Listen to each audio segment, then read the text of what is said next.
Of course, the revaluation process is mandated by the Machinery Act. General Statute 105-286 requires that every county revalue every parcel in their property every 8 years. However, the Franklin County Board of Commissioners decided to change that and adopt a 6-year evaluation cycle in 2010. So we are now in a 6-year cycle. North Carolina General Statute 105-284A requires us to assess all property as its true market value or 100% market value. We recently conducted a sales ratio survey study, and we are currently at 97.55%, which is well within the range of acceptable ratios. However, if we fall below 90%, there are some consequences. One of the first consequences would be that the state can step in and say we need to conduct a reevaluation earlier. Another consequence is that the public service utility billing will be equalized, so we will not be able to tax their assessed value at 100%. Some counties have moved to a 4-year cycle to reduce the impact, because when you're doing an 8-year cycle and there's such a volatile change like there has been in the past few years, it seems like a gigantic change. The General Assembly is also considering to make that a mandated process every 4 years. Now, we are also mandated by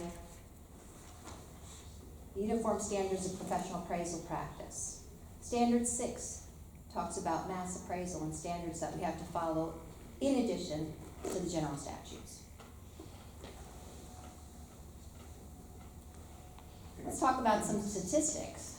These were very interesting.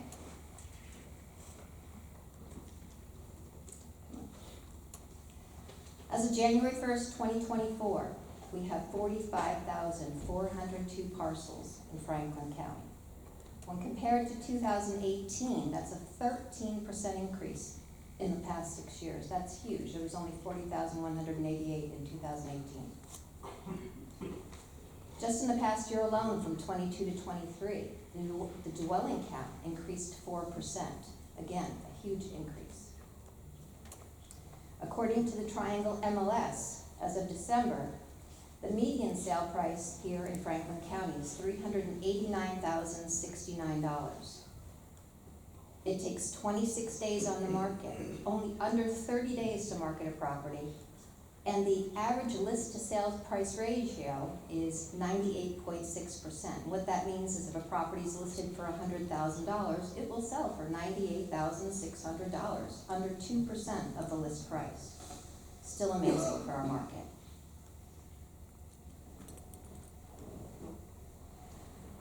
For the second year in a row, Franklin County remains to be the 4th fastest growing county in the state. Residential permitting has remained consistent over the last 3 to 4 years, and our unemployment rate is at 3.8% as of February.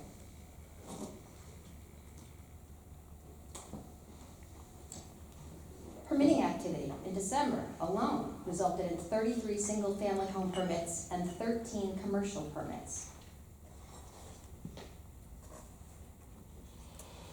In September, commercial permits included a self-storage facility in Franklinton and a Jersey Mike's in Lewisburg.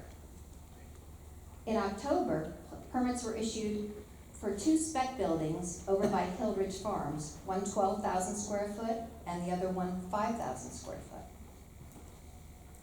And of course, we're all at the groundbreaking of the US 1 North Commerce Center, which will include a 230,000 square foot building and a 170,000 square foot building. As far as economic development statewide is concerned, they reported 315 projects that were created in 2023, mostly in the manufacturing field, about 83%. So what does this mean for us? These are the results of the growth. The average cumulative increase for property in Franklin County is 76.7%. Commercial property increase was indicated almost 92%, and industrial 71%. However, this does fall within the range of other counties conducting a revaluation for 2024. I have been talking to our other counties surrounding us that are conducting their revaluation. Wake County reported a 51% increase cumulative. However, they're on a 4-year cycle. So that's just from 2020 to 2024. Wilson County reported to me 60 to 70%. Yancey County, 82%. Granville is in the 80s. Sampson County, 57%. And Nash and Vance, when I created this, they hadn't completed and sent out their notices yet, so they asked me not to talk about their increases. But I also want to point out that just recently, today as a matter of fact, I found 2 deeds for 2 properties. One an industrial property on Cypress Drive, which sold in 2022. It's a 3.06 acre parcel, sold in 2022 for $1.6 million. A sale was just recorded for that property for $2.1 million, almost $2.2 million, and the 24 assessed value is $1.7 million. So things are still going up. Another property, this is a commercial property, 0.12 acres. It sold for $665,000, 0.12 acres on Park Avenue in Youngsville. And we have it assessed at $401. So things are still increasing.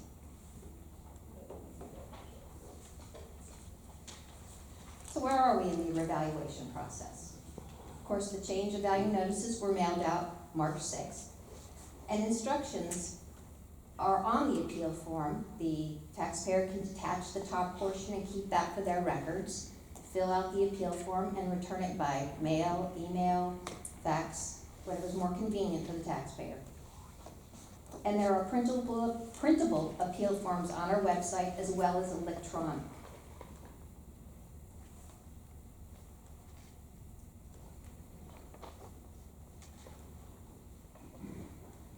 The deadline to submit for an informal appeal is April 6th. Pearson's Appraisal Service will handle all of our appeal process for 2024. And you must submit an appeal form and make an appointment. Appointments are either in person, by phone, or by mail. We understand not everybody can come in for an in-person appointment. We want to accommodate every taxpayer. So we will make appointments by phone, by email, or in person.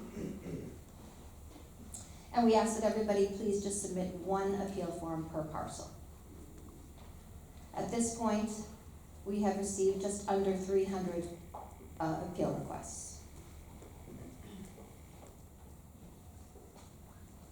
Every property owner has the right to appeal their property value. However, it is the responsibility of the property owner to provide the documentation in support of their opinion of value. Some acceptable forms of documentation are recent appraisals, recent purchase contracts, recent asking prices, recent construction costs, recent comparable sales, copies of surveys or land perks, and of course any photographs of major structural damage. We were not inside the property, so sometimes people have interior pictures they want to show us, and we were more than happy to look at all of those. Now, what does this whole entire process look like? Of course, first the notifications were mailed out.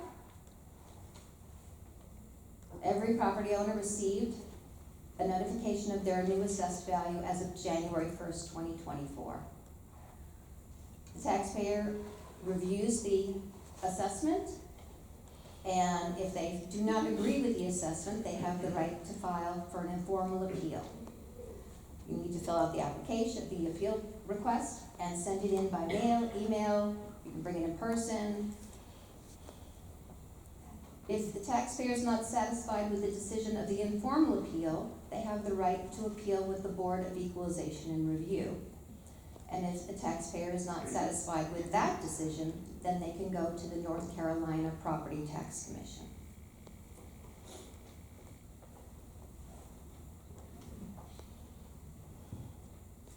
Some questions you may be thinking: do I need an attorney to file an appeal? Absolutely not, not unless you want to hire one. Will I have to take off work for the informal appeal process? No, you do not. We will accommodate you in any capacity: phone, email, snail mail. Do I have to pay to file for an appeal? No, you do not. I misplaced my notice with the appeal form. Where can I find another appeal form? Our website has appeal forms that are printable and electronically submitted.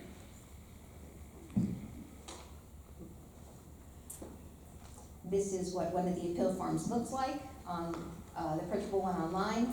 The pink highlighted section is for commercial and rental property. Valid reasons to appeal your assessed value, and these are all per statute. The assessed value is significantly higher or lower than the current market value. The assessed value is based on inaccurate data, or the assessed value is not equitable when compared to similar properties in the market area. Invalid reasons to appeal your assessed value. The percentage of increase from the previous assessed value is not a reason to appeal. The market value exceeds construction costs or insurance value. Or the taxpayer cannot pay the tax invoice. So the appeal process, again, there are 3 steps to it. One is the informal appeal process. You have to complete the appeal form, submitted by April 6th, and an appointment will be made with you, either in person, by phone, or in mail. Pearson's Appraisal Service will engage in a discussion about your property's characteristics, make any warranted changes. If another visit is warranted, we will do that as well.